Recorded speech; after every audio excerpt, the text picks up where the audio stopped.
Welcome back to Just Saying. Today we're talking about something every parent I know struggles with: his kids, its screens, its anxiety. Social media may be the loudest voice in our kids' lives right now, but my guest today believes the quiet power of stories might just be the antidote. Dr. Bill Senyard is an award-winning fantasy author who writes books for young readers.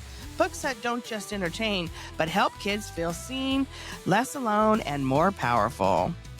We're going to talk about why reading matters more than ever and how to spark a love of books in your kids, and why fantasy and imagination are critical tools for raising resilient kids in today's world. I can't wait for this one, really. Let's dive in.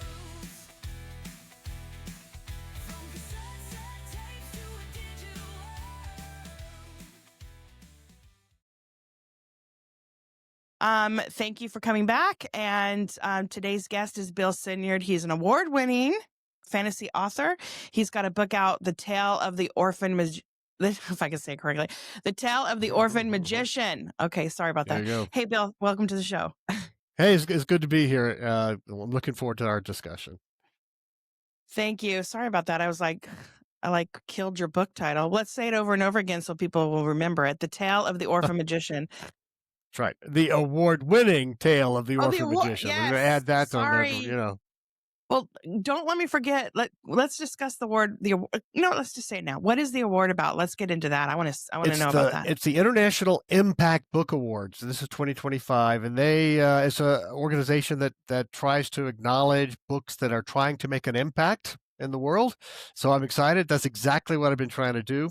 And The Tale of the Orphan Magician won the category Christian Youth and Teen Faith Books Fantasy.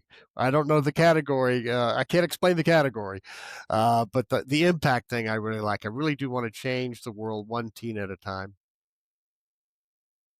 I think that's great. But how is like a faith book, a fantasy book, and faith book, how does those collide together? Does that seem kind of, I'm just saying, okay, I'm just saying because I don't know, because I know that when I used to run my preschool, I used to have parents that were like totally against, very Christian, but they were totally against certain type of things. Oh, sure. Because the they Harry were Potter, the magicians, or Pokemon, or just whatever it was, it could just, Yeah, God bless him, and I no judgment, but I mean the father of modern fantasies is J.R.R. Tolkien, a Catholic, and he admitted towards the end of his career that these were religious, even though they weren't shove it down your face, in your face kind of stuff, but it had the allegory of a Christian message of the gospel. Same thing with C.S. Lewis and his Chronicles of Narnia, and between the two of them, they virtually pre-evangelized England after World War II. And again, it wasn't in your face. It was, hey, there's this great king out there, and he's overseeing things, and there, in the end, good will defeat evil. And it brought hope and consolation to an entire generation. I don't see how anybody could think that's a bad thing. Right. You and me, we're right. I'm with you, dude. I'm with you. I'm off of that. And I do believe that good stories about good versus evil is important, because I think that that's what our current status in America or the world is right now. I kind of believe, I don't get into politics on the show, but let's just say I'm not going to. Okay. But let's just say, I'm just saying that the world right now is like, I think having a tug of war against good versus evil.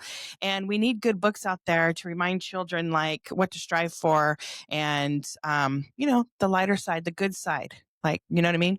Yeah. The problem is, I mean, since the Great Awakening, we've been sort of struggled with humanism, and I don't want to go into the weeds of that, but it's basically we're here all alone, and we have to fix this, and we have to go and fight, and we Christians have a different message that we believe. I mean, no judgment to the other messages, but that there's actually a good Creator King who is guiding all of this towards a good end. Romans 8:28.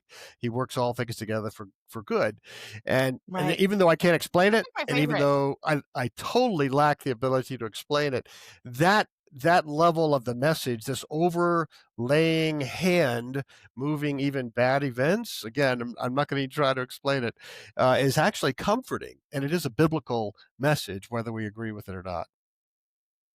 Well, I agree. And in fact, I wrote it down on my I can't get it, but I wrote that down on my calendar because I heard it the other day and I'm like, that is right. That is true. And I have another because it's October and I ripped it off because my calendar, I do old school. I'm like desk calendar, like the big one. What? Yeah. Retro. But I also do digital, like an Excel spreadsheet, but not on my phone. I do it like on my computer and I keep that for like, but this I do like personal things and like, when am I getting paid kind of thing. Um, There's things. I put payday and I circle it and highlight it and Hmm. remind myself. Okay, so let's back up a smidge. Can we get like a little bit of an origin story so we can get a kind of a gist about you and your how we got to your process of writing a fantasy novel Yeah. and also like I really want to know a little bit of your writing process because that's just me wanting to pick your brain, but if you don't mind sharing. No, no, no. Where would you like to start? Let's start with okay, so you doctor, what's that about? A doctor of what? Yeah, it's a doctor of theology. So Okay, I yeah. did my theology. Actually, it started off as I was hoping that I could bring something to the table. Believe it or not, between the Palestinians and the Israelis, that's been back in the around 2000, because both of their religions espouse forgiveness and forgiveness in the presence of deity. So both of their deities, Islamic and Jewish, have a God who you approach to help forgive. And I thought, hey, this is crazy. A Christian, me too. And maybe we can get the right language so we can find a way to find a middle ground. That morphed into I realized that we Christians, were terrible at this and had misunderstood the biblical process of forgiveness. And what I did is I basically created this journey, this 9 stage journey. It was physical, now it's online, where somebody can go through. It takes 2.5 hours. They bring something they haven't been able to forgive, a Christian, and they bring it to this thing, this journey, this forgiveness path, we call it. And in 2.5 hours, and we do before and after surveys to actually measure where the Holy Spirit's working. And it's dramatic changes. I mean, ridiculously, 25% reduction in desire for vengeance, 54% increase in compassion for the person who hurt them, almost 90% increase in an experience of justice. And we basically give people a trial before Jesus and an experiential spiritual trial. And it's just a couple thousand people have been through it, and it's really been helpful. Really? That's interesting. Like you Mhm. you kind of get and it's like an immediate response like that Mm. you get Oh right yeah, back like yeah, so that's like what it's people like. They don't online. want to wait around. Forgiveness, yeah, forgivenesspath.com, and you get a report here based upon 4 forgiving matrices that forgiving scholars use, even secular ones, and we're crushing it. I mean, it's kind of like there really is a Holy Spirit, you know. Right. Well, hello. I Forgive know. just so what was that? It was forgiveness path. Is that what it was called? Or forgiving forgivingpath.com. We're going to say that a Yep. few times so people get Yep. it And there's a and small get fee to go through it, but it's half the price of a counseling visit. I mean, it seems like everybody needs that today. I need it. I Yeah. or a life coach. All Yeah. these millennials and Gen Zs, they need a life Right. coach. Right. How do you And we all see? have mommy and daddy issues. Let's face it. Well, We all have them. God bless our mommies and daddies, but we all have things that we can forgive. We need to. I know, and I just think I'm ruining my kids already too. So it's all Right. like it's Yep. Right. it's I an ongoing apologize to thing. my kids regularly. I went, sorry. I really didn't mean that. It wasn't No, intentional. My bad. So my daughter, she still is very she still believes in like pretending and playing and all that, And she walks around and she's talking to herself, but she's not, she's in play. And she's the mom and she's like, scolding her kids. And I asked her, I'm Oh, like, ouch. Piper, I Ouch. go, why is the mom so mad Ouch. all the Yeah. time? Yeah. So, Yeah. and I go, do you Sorry. think that's how I do it? Because I swear my daughter's she's never in trouble. And when she is, I never really yell at her. I'm just like, don't Yeah. talk to me like that, is all I tell her. And she's one of those kids that will like run to her room and say, like, put herself in timeout because she's got a little intellectual disability, but she'll go back to her Wow. room, put herself in Wow. a timeout, and she'll Very come out and she'll sensitive go, kid. I like it. yeah, she'll come out. She goes, I'm sorry about my behavior, mom. And I'm like, what behavior? Oh, it's okay, honey. I love you. It's all right. Don't worry about it. Cause I gotta reassure her that I'm not mad at her. Well, I Yeah. asked her why is the mom all mad in your play? Like you're playing and the mom's always like, go to your room or this and It's that. And funny what they remember. I'm like, It's I never funny. yell at you. Like, why are you? And then I'm yelling at her. I'm like, why are you yelling? Why are you saying that mommy yells at you all the time? Cause I don't yell. Like, it was Irony funny. abounds. I know. So, by the way, the second fantasy book in the series, there's the Tale of the Unlikely Prince, and the second one is a storyteller's tale, and yeah, it's basically the forgiving path in fantasy language. So.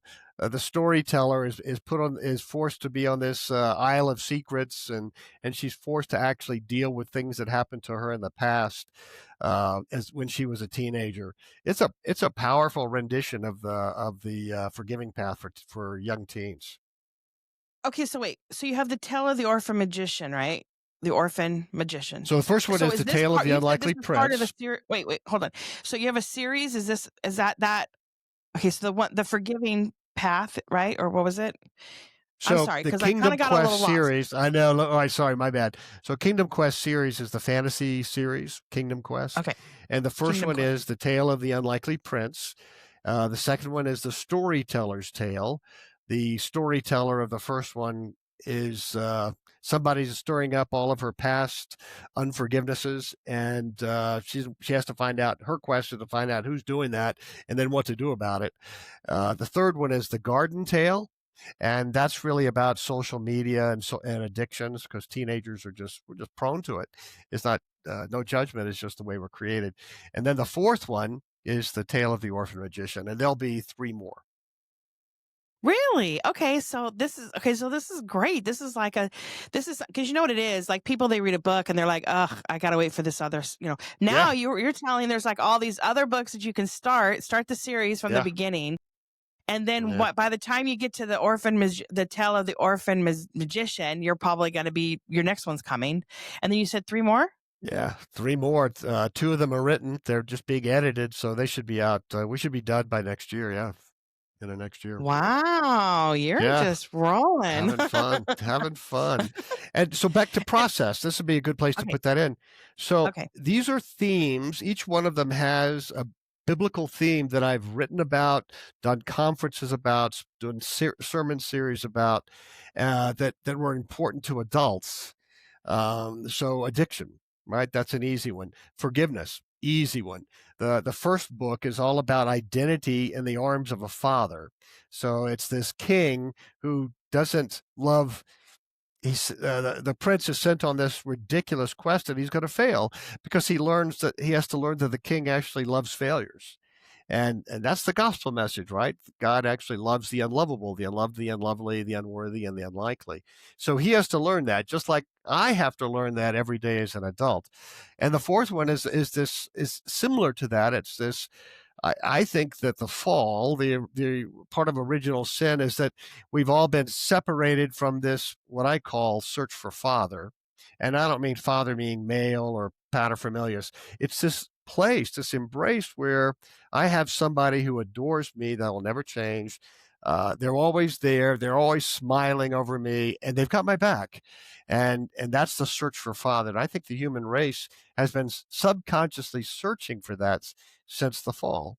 And we fill it with religion, we fill it with politics, we fill it with sex, identity, and all those things are counterfeits. I mean, they give a shot of endorphins every now and then, but the big one is when I'm actually in the arms of a good father, and that's the idea. And so the idea was to look at politics through that lens.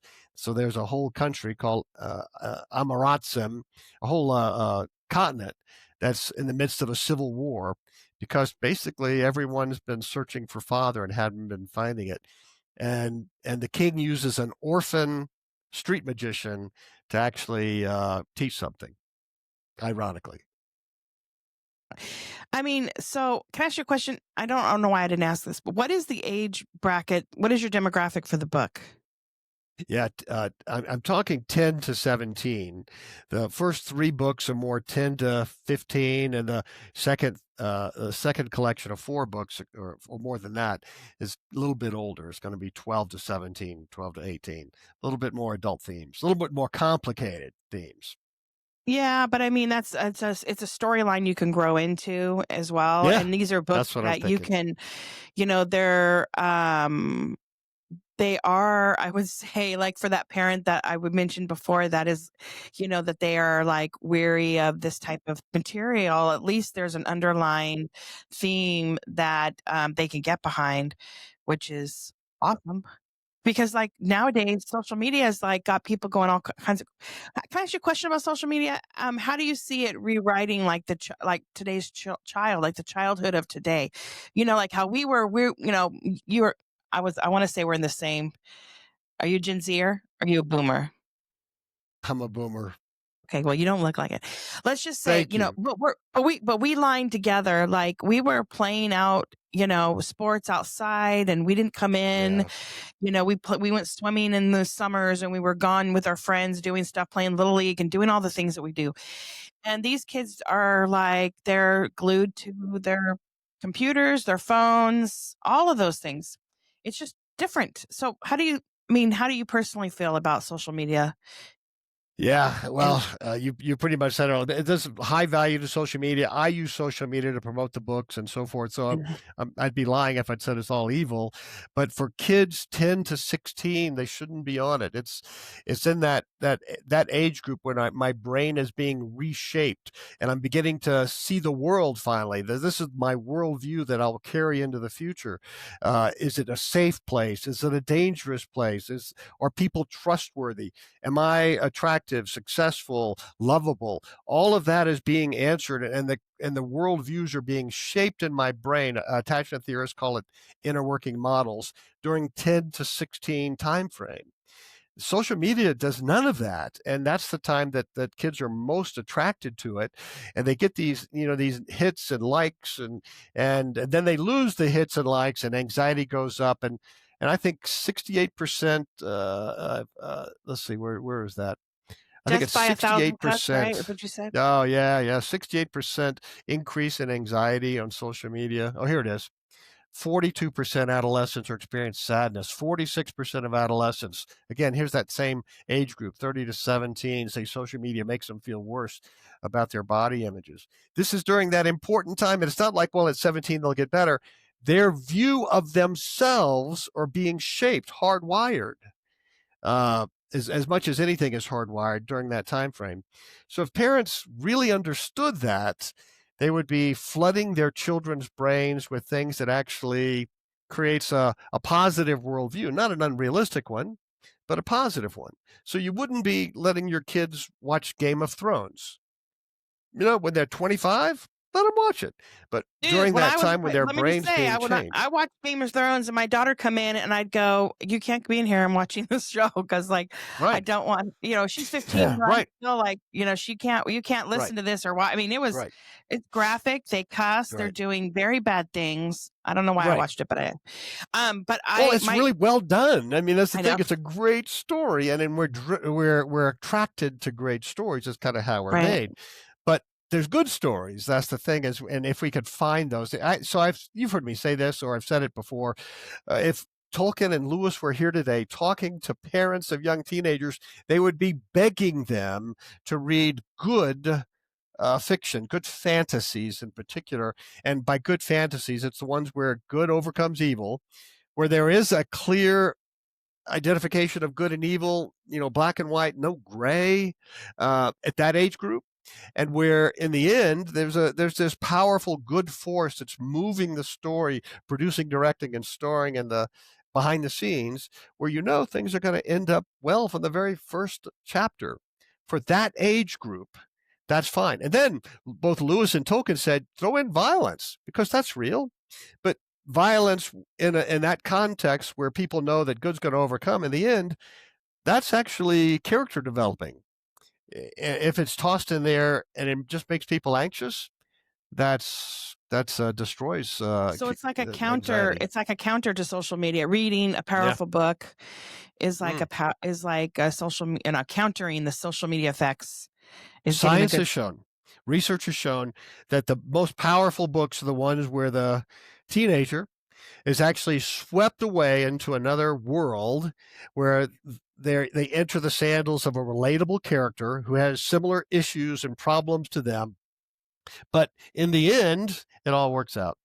So it's being transported. That's words that actually researchers use into the world. It's fantasy.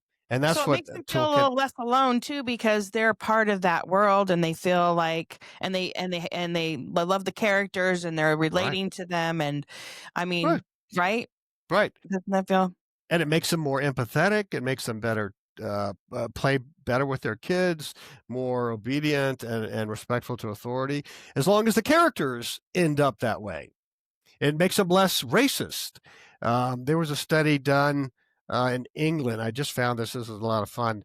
2014 study that showed an elementary school and high school students in Italy and the United Kingdom became more empathetic towards immigrants, refugees, and gay and lesbians after reading Harry Potter, because the characters had to deal with empathy towards people who weren't like them. Right. The goal. That sounds. I mean, yeah, that's the goal.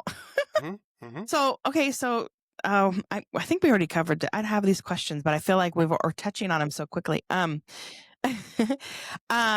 so initially, before, I mean, I know you kind of touched on it, but what inspired you to get to not just the very beginning of your series, but I mean, let's just talk about the book we're talking about now, The Tale of Orphan Magician. Like, I mean, were you already in the midst of the other? I mean, did you already have these lined up? Like, you already knew exactly what you were doing and what the next one was already going to be, or and are they, and they're intertwined, right? Are you like putting eggs, little Easter eggs, in the book so that it'll translate to the next one and keep Oh it going? yeah. You know what I mean? And in reverse, they're shamelessly uh, uh, promoting the book before them too. If you haven't read such and such, or you can read more about this battle and such, it's just shameless marketing in the middle of them. And it's fun how to do it. I just have the storyteller become a marketer. Yeah, there's some themes, like I said, that I was just this whole notion of this God who loves the unlovable. That was the theme of the first one, or a king who loves the unlovable. We all want that. The idea of how to forgive. That was number two. Number three, I was reading Anxious Generation and some of the other social media books that are out there, and talking about addiction and social media. And so I wanted there to be a powerful force that could even overcome addiction to social media. And the fourth one is this whole foundational movement towards father embrace of a father. I mean, that's just been in everything I've preached in the last 5 years. The next one is going to be an allegory of the book of Job. Why do bad things happen unexplainably to bad people? And then, if you're telling me there's still a good king, how could that be? And I'm trying to put that in the age specific context. Yeah, and the last one, well, there's one before that, but then the last one is going to be, I think we're calling it the Last Con. It'll be a fun, kind of like The Sting. Do you remember the movie The Sting? Hmm. Hmm. It's picking up those themes where there will be final justice, and the con guy will get caught. So there will be consolation in Tolkien's terms. So these are all themes that have been part of my preaching, part of Jesus's story, part of Jesus's uh, uh, preaching, and I'm just sort of putting them in children's language, just like C.S. Lewis did, just like Tolkien did. So like Narnia and Princess Bride, that's what you've been compared to. So what's the heart behind like your storytelling style? like you know what I'm saying? Like kind Yeah. of going that in that same vein. By the The way, Princess Bride is like awesome. I know, right? It's just brilliant. It's just Yeah, brilliant writing. really good. And so C.S. Lewis and Tolkien, if they're British, they don't have a really good sense of humor. Let's just face it. I mean, they weren't funny people. And so I think we in America, we've sort of evolved past that. So uh, I like these are big issues, right? And there's violence, there's nasty people, there's issues related to anxiety and identity and sexual identity and addiction. So we throw in some humor, and some's corny. I just toss anachronisms out the window. I mean, I could easily refer to, a familiar singer or computer or something. It's just total breaking the rules of anachronism that a kid would pick up and go, "Yep, I'm okay with that. That's fine." And adults would go crazy. Wait, that's an anachronism. You can't use those. But yeah, you actually can.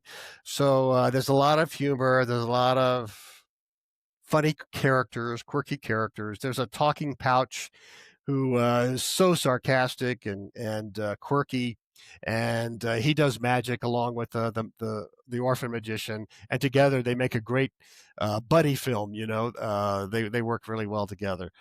Um, so yes, I think humor in well, in movies, but in writing, and in life, actually, I even say this about my husband and I. We crack up all the time about things we say to each other, and it's like the glue that keeps us like humming. I mean, like a pitch, like a tuning fork. We are. I wrote humor in my memoir, but my book that I'm writing right now is a romance novel, but I have humor like in good. every line almost. It's like so funny to, Excuse me. and it's Good. like, you know what I'm saying? I just feel like that's going to keep the people laughing or crying at like they'll really just be in with you. I think humor is really important in Yeah. all writing. Yeah. Because if you get too much like wah, wah, Yeah. nobody Yeah. wants to hear it. They want to they want to fold the page over and go, I can't wait to come back. So can I ask you a question? Okay, so like this question really goes in line with my kids because, well, my son used to read a lot, and he's not as much anymore. But my daughter, she's 15 and she likes to read, but she always reads like the same book over and over.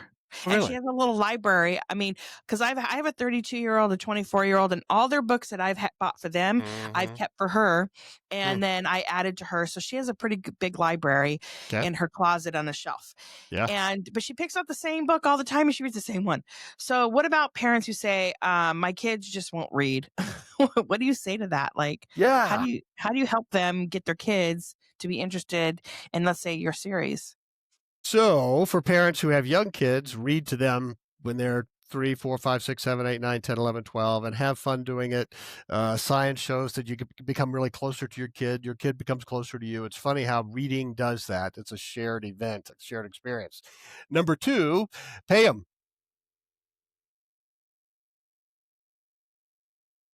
Love it. I'll give you $1 for every chapter.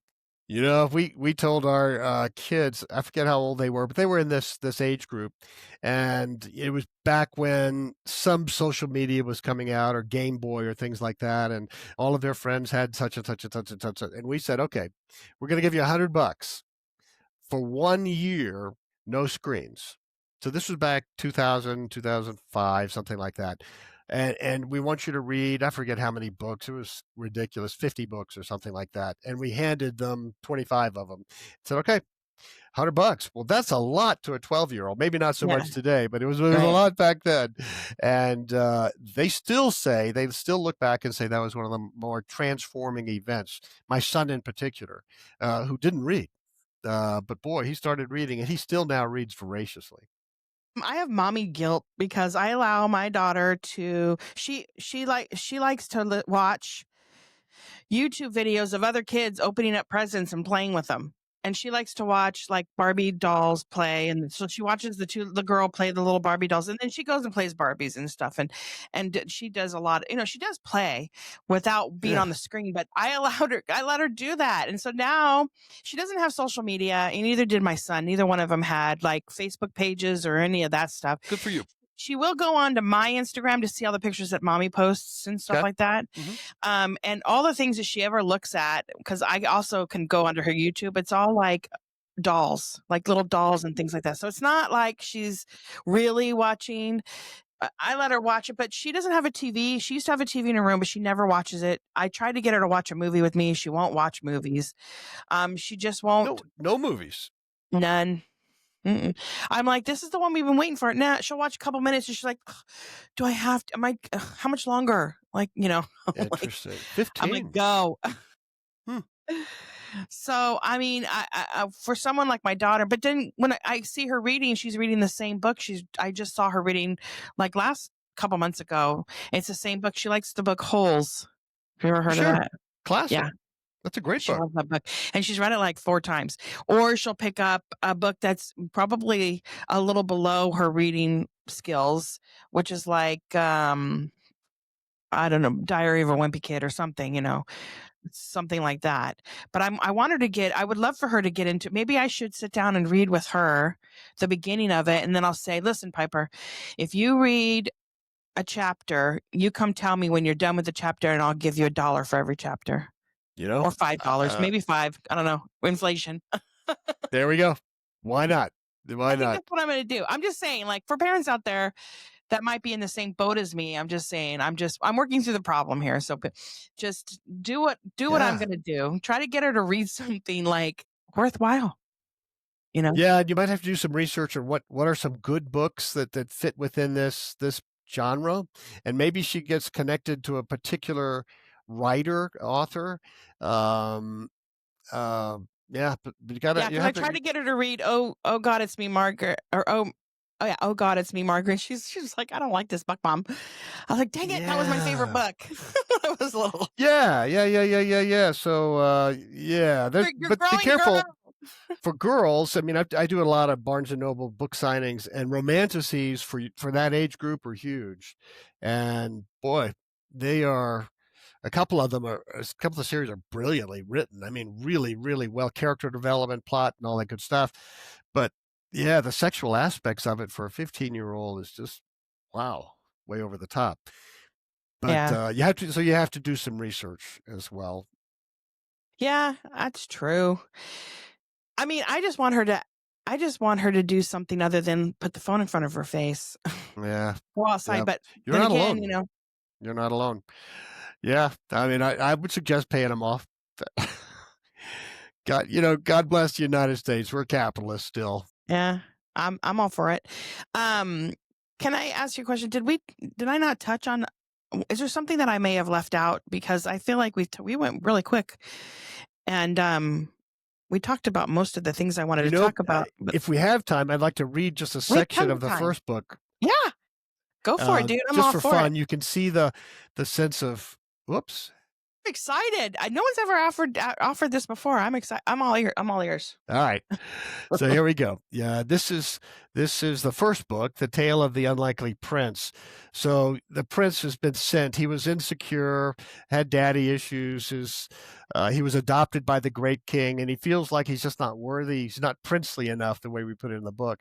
So he wants to come up with a quest that proves to the king and proves to his trainer, the Nomos, this Scottish gnome vizier, the guy who's training all the knights. He wants to prove to him that he's a prince, and so the king winks at the Nomos, the vizier, and sends him on this ridiculous quest that, yeah, he's just going to fail, and he does. He does a terrible job. Now he has to return, and that's really the heart of the book: is how do you return after failure? And every 15-year-old boy and girl, that's a big deal. Is what happens when I fail? Is there anybody who has my back? Am I still lovable? That kind of thing. So anyway, he's about to walk into the castle, and Nomos, the Grand Vizier, stops him.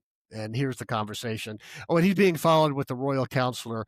You'll hear her voice as well. So this is Nomos, the royal vizier. Tell me, lad, how's the quest? Did you slay the nasty dragon?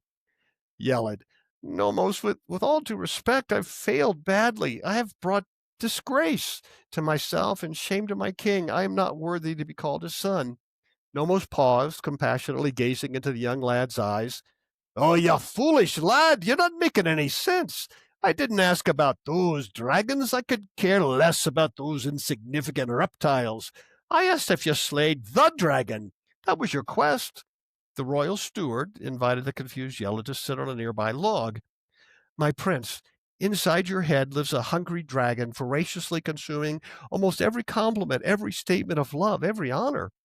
The beast quickly extinguishes any feelings of you being enough. Your dragon prevents you from feeling like the son any father would be proud of. Your quest was ultimately designed for you to face that dragon, your dragon. How can I slay a dragon I can't see? How can I slay a dragon that is me? No, you can't. That's the whole point. The irony of it all. You can't. Now you have two paths. Keep feeding your inner dragon for the rest of your life, never feeling good enough, or finally admitting you can't do it and run helplessly to the arms of the king. There's real healing power there and there alone. The king knew you would fail, humanly speaking. It was the goal of the quest. Sometimes such shaming is redemptive. Even failure in the hands of a wise king can lead to an end far greater than all successes combined. All you ever needed was need, and you didn't have that until now. There we go. So that's not only the gospel, it's about the first 5 or 6 sessions of counseling. That's awesome, and you do really good voice. Did you do the audio? Yeah, for the first one, I did the audio. My daughter is doing the audio for the Storyteller's Tale. So I'm excited, and hopefully she'll be doing voiceover for all of them. By the way, somebody told me, I forget who, but that audiobook is like legit how people are now reading books. They're not buying them anymore. They're audioing it because they're so busy, or they're doing it on the go, or whatever the case may be. I want my daughter to have it in hand. I don't want her to do the audio because I think she would turn it off. I think that in my case, I want her to have the book in hand. Plus, I always look at the book. The actual book is like I don't know. It's like something to hold on to, and it's something to pass down, like I've done with all the other books. And she has some of my Ramona the Pest and all of my Ramona. I had like a little book thing that my mom got me when I was little, and I gave it to my daughter, then I gave it to my son, then I gave it to my daughter, my other daughter. And so, so I think that having the tangible book, but I know that my book that is going to be audio soon, I make more money on the audio and the ebook than I do on the actual book. So as a person that is selling a book, I say, go for it. Right. When I'm buying it, I want to feel the book. I want to hold the book. I want to bend the book. I want to put a bookmark in it. Put it on the shelf. Yep. I want to put it on the shelf. That's just me. I like things. That was awesome. Thank you so much for reading that. And I appreciate you coming on and giving everybody a little taste of your series. Now, this is a series of books. Did you say there was like 4 and then there's 3 more? Or is there like there's 8? Yeah. There'll be 7 altogether. At least that's my plan. I won't hold you to it.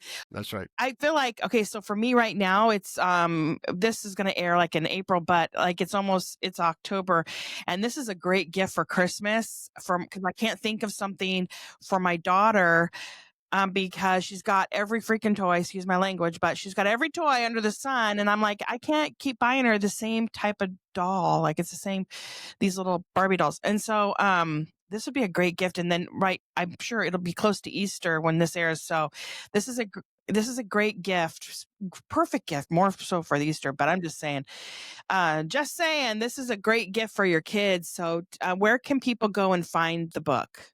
Yeah, they can go to my website. That's gospel-app.com, and all the books are on there, including my marriage book just got published yesterday. Marriage book? Well, tell me about that one. Tell me about that one. It's called Before the Couch. So before the counseling couch. It's for really troubled couples. So most Christian marriage books, I think they're asking the wrong question. It's just inherent, right? The question is, what are the tips and tricks and hacks that I can use to make me a better husband or wife or spouse, or love my wife better, or communicate better, or love languages, all of those things. And that's fine if your marriage is, say, from 1 to 6, in pretty good shape. But if it's from 7 to 10 and it's a wreck, and if you're weaponizing every tip and trick that's handed to you, which unfortunately is a lot of marriages, marriage is hard, then those tips and tricks just become weapons. So I think the Yeah. right question is this: is Jesus, are you saying you still love my spouse as much as the Father loves you, even after everything they've done to me and haven't done for me? Well, then I need that love. Otherwise, we're done. So give me that love quick. So I think that's the approach: is how can Christians actually tap into the love of God through the Holy Spirit in us? And so we give 9 tips of how that can be done biblically and historically, theologically. So it's fun. There's a lot of sense of humor in there, and it's not like any other marriage book out there, because we're telling people to stop what they're doing, not work harder. Right. That's so true. Because whatever you're doing, it's not working. Not working. Like, I'm lucky. Well, God blessed me with somebody that is a hard worker. We have humor, and we're best friends, and we've been together 28 years. That's great. And I don't, I never am jealous of anything. Like, he doesn't make me feel like I need to worry about anything. You're fortunate. Yeah, I am and I cook and clean for him, so he's fortunate too. No, he's fortunate too. I always. But how many Christian couples do you know that they're at the end of the rope, or their marriage just sucks? Right, or they give up. Yeah, they're ready to give up. They're like, I can't do this anymore. It's like, you got married for a reason. This is like through thick and thin. Like, you when they tell you, hey, you're getting married, and they put in the words through sickness and in health and in richer and poor. I mean, they're telling you in advance that these are the things you're going to be dealing with. Yeah, like, nobody knows what that means. That like certainly doesn't include emotional torture, right? It kind of does, actually. I mean, one of the tips is God does his best work with dead things. So resurrection is a real deal. It can be revived. Don't give up. Don't give up. Try. I mean, it's never greener on the other side, by the way. Hello. Like, the grass is not greener on the other side. You think this is going to be better for you, and it will not. And a lot of the times, the problems that you think that you're getting rid of are the problems that you carry with yourself, and you're going to. Not a lot of times, 100% of the time is unless that's cured, healed, unless you find some resolution for the hurts and wounds, you will drag that into the next, and you will, to one degree or another, destroy that relationship. You just can't help it. It's subconscious. So, this book has been written to stop that as well. I mean, divorce happens, and so let's see if we can help people enter into the second marriage healthier. Yeah. And there's ways to do it, biblical ways to do it. Some of them go all the way back to the Reformation, where people understood back then. This is what Jesus was, or Paul or James was talking about, and we just haven't applied it very well. Right. Can I ask you a marketing question about your book? Have you, do you market to churches at all, or do you try to? So I'm a pastor. Churches are terrible customers. Yeah. I mean, you think you couldn't get I know our church has a lot of times people have tables when you walk out of church. There's stuff there and stuff. But I mean, not every church does, and not every church is like that. Invite me over. I'm ready. All right. No, I do that. I do. I mean, when I go and speak at a church, particularly, or a conference, I put up a table and but it's just a trust issue. Pastors and elders, and they're just if they're scared. Yeah, that's true. Getting behind this particular author that they don't know, because they're going to get beat up if somebody disagrees. So it's a fear thing, which is unfortunate. Yeah, that's true too. But I've been there. Well, you know what? You know what you say? You say, buy my book and read it, and then post a flyer on your bulletin board, so when people walk out, they see it. Just go, I read them. They're great. Look, I need your help here, Jess. Sorry, I do have a marketing degree. I have a master's in There you go. marketing. Okay. Anywho, I don't know why sometimes those questions just pop into my head, but okay. So they go to your website for your books, because books with an S. Are they at Barnes and Noble or are they Amazon yet? Or Yeah, is that no, not? everything's on Amazon and Kindle. Oh, A and number Kindle. of Okay. them are on Audible, and yeah, Barnes and Noble, any distributor all over the world.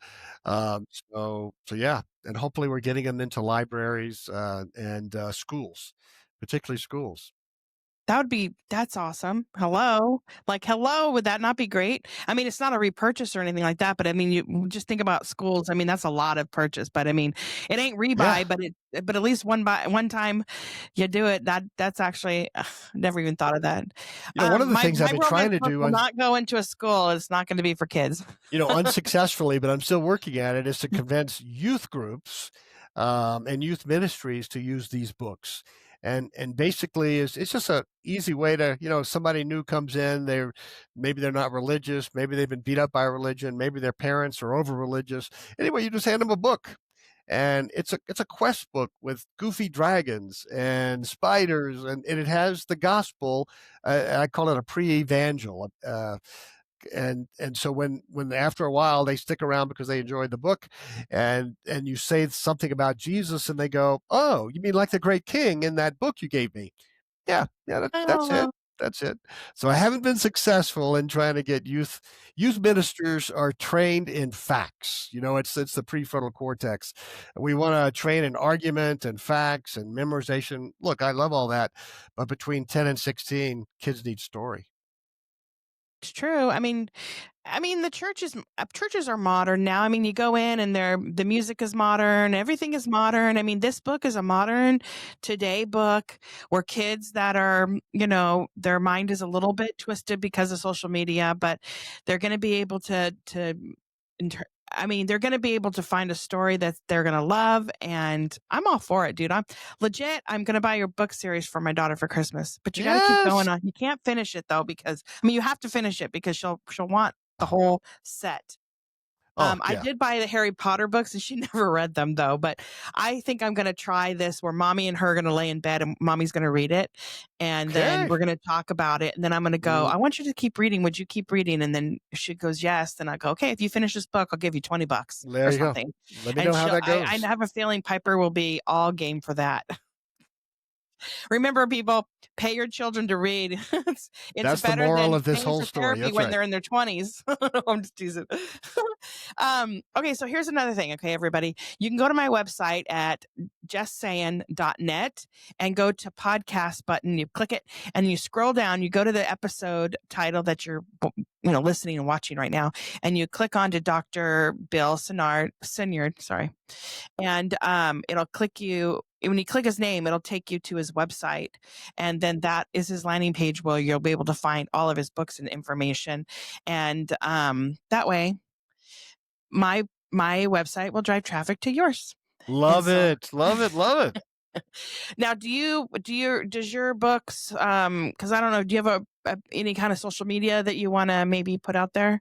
I don't want them to go to your personal page if you don't want them to, but I mean, do you have social media that is Yeah, attached? there's a book social media page. What is that now? I'll have to look Is it it up and Facebook? send it to you. Well, you know what? On your website, it'll probably be at the bottom. You're going to click it, and you're going to be able to take you there, and then that way you can get a little more insight. And sometimes Yeah. on people's social media book pages, they'll have they're not the writers aren't normally the ones that do it, but their marketing person will put things on there, and you'll get a little bit more insight about the book, which is amazing. Yeah, that's right. And right. That's right. Okay. And And I am also, and shamelessly that I say about the social media and our kids, but I am on social media too.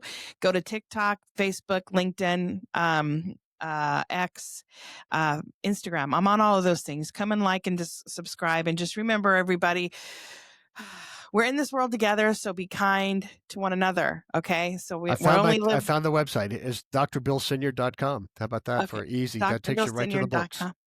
Right on. Remember, everybody, be good to one another. Like I said, there's only one life, and we need to heal our nation. Be kind, okay? That's it for today. Thank you so much. Thank you, Dr. Bill. I appreciate you coming Great on. to be here. All right. Bye-bye, everybody.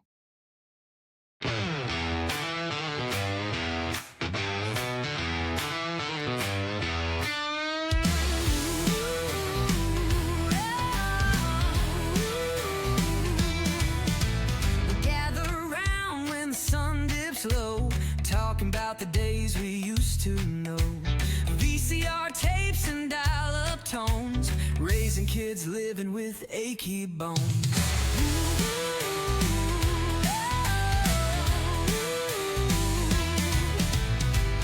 Leather jackets and big hair days, now it's carpool lines and PTA. Neon dreams turn into schoolyard fights, but our hearts glow in retro nights. We are Gen X, living both worlds. From cassette set tapes to a digital world. Parenting now with a nod to the past. The retro love we know will last. We are Gen X, living both worlds. From cassette tapes to a digital world. Parenting now with a nod to the past. The retro love we know will last.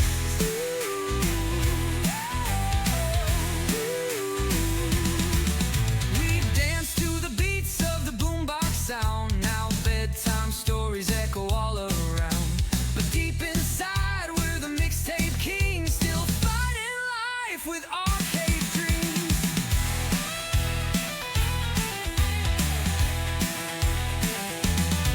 Feeding families with a pizza slice, telling tales with a side of advice, laughing at the way